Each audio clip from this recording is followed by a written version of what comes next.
موچی تھا وہ اپنی وہ بوٹ پالش کرتا تھا، جوت بوٹ سیتا تھا ایک بڑے سیٹھ کی دکان کے سامنے. کبھی اس کو پانی پینا ہوتا تو سیٹھ صاحب کی دکان میں چلا جاتا. تو پانی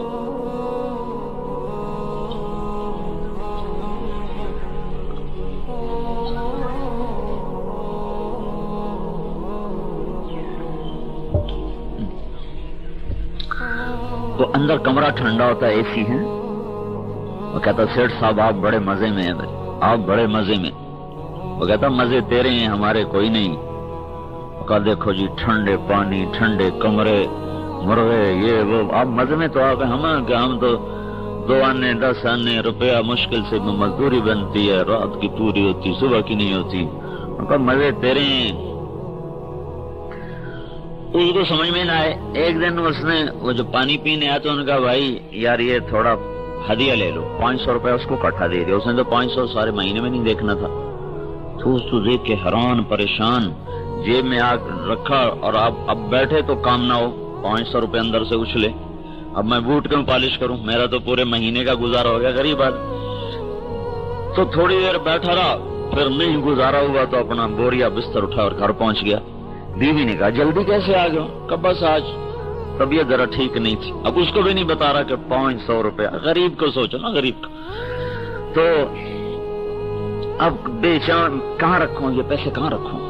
ایک گھڑے میں رکھے. اب اس کے پاس صرف تھے. تھوڑی دیر کے بعد خیال ہے گھڑے میں کسی نے ہاتھ ڈالا تو پھر کیا ہوگا. پھر اٹھا کے جیب میں ڈالی. پھر سوچ کہاں رکھوں؟ کہ فلاں صندوق میں رکھتا ہوں.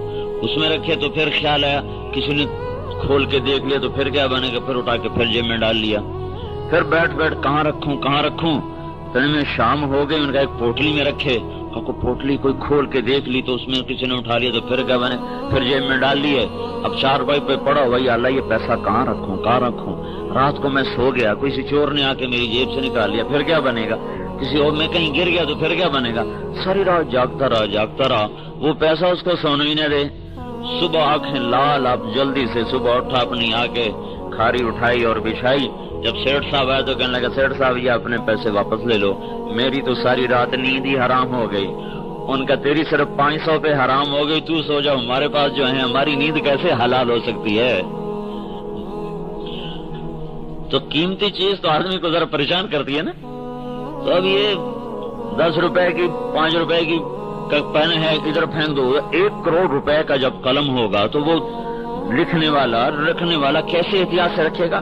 چیز کی قیمت جب بڑھتی ہے تو اس چیز کی قدر بڑھ جاتی ہے. تو اللہ نے آپ کی کیا قیمت لگائی ہے کبھی سوچو تو صحیح. اللہ یوں کہہ رہا ہے کہ میں تمہاری جان اور مال کا خریدار ہوں. پہلے اپنی عزت دیکھو، اللہ تمہیں خریدنے آ رہا ہے. تو لاہور میں ہمارے دوست ہیں NM سٹور والے ہیں. تو وہ اس میں بڑے فخر سے بتایا کرتے ہیں کہ ہم سے نواز شریف صاحب خریداری کرنے خود آیا کرتے. یہ اس کو ہمیشہ فخر سے بیان کرتے کہ میری دکان پر وزیر اعظم خود خریداری کے لیے آتے تھے. جب وہ آتے تھے تو ہم ان کے لیے ساری دکان خالی کر دیتے تھے، سب گاہکوں کو نکال دیتے تھے. تو اللہ تم سے خریدنے آ رہا ہے. کبھی سوچا ہے؟ ان اللہ اشترى من المؤمنین انفسهم واموالهم. مردان کی مومن عورتوں، مردان کے ایمان والے مردوں، اور میں تم سے کچھ خریدنا چاہتا ہوں، سودا دو گے مجھے؟ یا اللہ کیا خریدنا ہے؟ کہ تمہاری جان تمہارے مال کا خریدار ہوں. کیا دو گے میرے مولا؟ بِأَنَّ لَهُمُ الْجَنَّةَ. بالجنہ نہیں کہا، بِأَنَّ لَهُمُ الْجَنَّةَ. جب کسی چیز کی قیمت ایک دم زیادہ لگا دو تو اگلے کو اعتبار نہیں آتا. کتنی زیادہ کیسے اعتبار نہیں آتا. مذاق نہ کر رہا ہو، مذاق نہ کر رہا ہو. ایک دم جب بڑھ جائے قیمت تو اگلا یا حیران ہو جاتا ہے یا ویسے مر جاتا ہے. ایک آدمی کا وہ نکل آیا، وہ لاٹری نکل آئی. تو وہ اس کو وہ ڈاکیے کو اس نے کہا، اس ماسٹر نے بھی اس کو بتاؤ تمہاری لاٹری نکلی ہے 10 لاکھ کی، لیکن وہ غریب آدمی اس کو ایک دم نہ بتانا بیچارہ کہ اس کا کوئی اور اس کو نقصان نہ ہو جائے، آہستہ آہستہ بتانا اس کو. کہا جی اچھا. تو اس کے پاس آیا کہ جناب آپ کا 50,000 کا انعام نکلے، مجھے کہہ دو گے؟ کہا جی آپ کو 1000 روپے آپ کو انعام دوں گا.